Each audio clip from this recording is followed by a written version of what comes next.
কিছুর জন্য আমরা রাজপথে মিছিল করেছিলাম। আমরা এই জন্য মিছিল করেছিলাম যে টাকাকে মীমাংসা করার জন্য।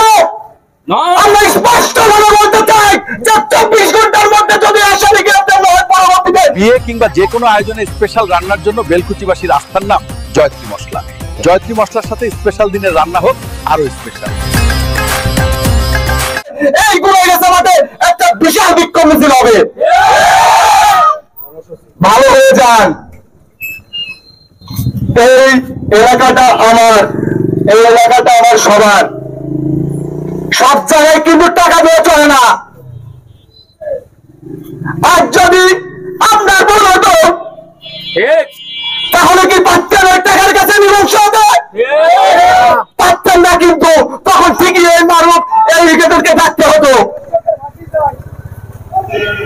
আমরা এই কর্মসূচি থেকে একটা কথাই বলতে চাই, আমরা প্রশাসন ভাইদেরকে বলতে চাই যে ধর্ষকে 24 ঘন্টার মধ্যে যদি গ্রেফতার করা না হয়, তাহলে আমরা এই গুনাগাছাতে পরবর্তী কর্মসূচির আমরা একটা ঘোষণা দেব। গত 22 তারিখ মঙ্গলবার দুপুর 3 ঘটিকার সময় গুনাগাছা একটি অনাকাঙ্ক্ষিত, একটি লজ্জাজনক, একটি নিরীহ সমাজের এমন একটি শব্দ আমাদের, এমন একটি ঘটনা আমাদের কানে স্পষ্ট এসেছে। 6ষ্ঠ শ্রেণীর একটি ছাত্রীকে ধর্ষণ করছেন। সে ধর্ষণ করার পরও দোকানদারি করার সাহস কোথা থেকে পায় এই জাতি, তাদের কাছে জানতে চাই। আমরা ঠিক কিনা? আমরা সারা দেশে এই ধর্ষকের বিচার চাই। অনেক জায়গায় মানুষ ধর্ষিত হচ্ছেন। গত কিছুদিন আগে আসিয়া নামে একটি মেয়েকে ধর্ষিতা করে মৃত্যুর স্বাদ গ্রহণ করতে হয়েছে। আমরা গোটা বাংলাদেশে এই ধর্ষিতার বিচার এক্ষুনি চাই।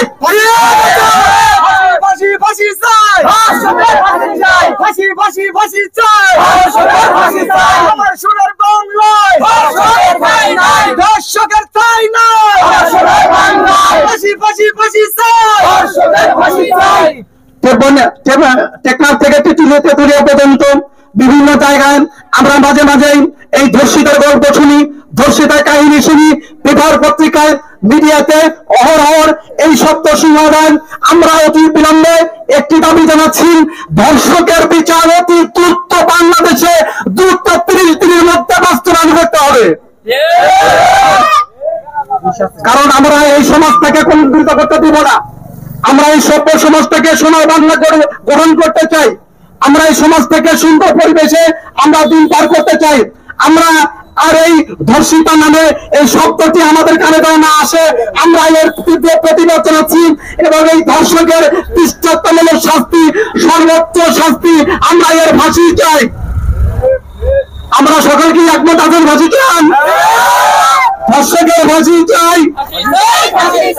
ধর্ষণ করা হয়েছে, আমরা যদি পূর্বে দেখতে পাই আমাদের এখানে চাটমোড়ে সেই আসিয়াকে কেমন ভাবে দর্শন করা হলো, কিন্তু আজ পর্যন্ত তার আমরা বিচার পাইনি। আমরা কেমন দেশে থাকি যে দেশে বিচারহীনতার সংস্কৃতি চলে? আমরা কি এই বাংলাদেশ চাই? আমরা দেখতে পাচ্ছি এখন যার মতো তারা নিজের আখের গুছাচ্ছে। আজকে দেশের যে সামাজিক অবক্ষয় হচ্ছে এ বিষয়ে কাদের কোনো নজর নেই। এখানে দেখতে পাচ্ছি কেউ তার নির্বাচন নিয়ে ব্যস্ত, কেউ দেখতে পাচ্ছি তার দল গঠনে ব্যস্ত, কিন্তু আমরা কি দেখতে পাচ্ছি না আজকে আমাদের সমাজে কতটুকু সামাজিক অবক্ষয় হলো? কেউ কি কথা বলছে এই ধর্ষণ মুক্ত চাটমোড় চাই, এই ধর্ষণ মুক্ত? দেশের বাইরে যাওয়ার কথা ভাবছেন কিন্তু কোন মাধ্যমে যাবেন বা বিশ্বস্ত কোনো এজেন্সি খুঁজে পাচ্ছেন না? আর নয় চিন্তা, এখন আপনার প্রিয় শহর সিরাজগঞ্জের বেলকুচিতে আলামিন ট্রাভেলস এন্ড ট্যুরস। বাংলাদেশ চাই, কিন্তু কারোর মধ্যে সেটা আমরা দেখতে পাচ্ছি না। আমরা যাদেরকে উপদেষ্টা মহলে বসিয়ে রাখছি তাদেরকে দিয়ে আমরা বলতে চাই তারা কজন এই জুলাই অভ্যুত্থানের ভূমিকা পালন করেছে, তাদেরকে আমরা বসালাম। যাদেরকে আমার বসানো হয়েছে তাদের দ্বারা আমরা কাজ পাচ্ছি না। তো আজকে আমি এখানে সকলের উদ্দেশ্য করে বলতে চাই, আমরা এমন সমাজ চাই, এমন মানবিক সমাজ চাই যে সমাজে মানুষের সাথে মানুষের সম্পর্ক হবে, বন্ধুর সাথে বন্ধুর সম্পর্ক হবে, বঞ্চিত দ্বারা বঞ্চিত সম্পর্ক হবে।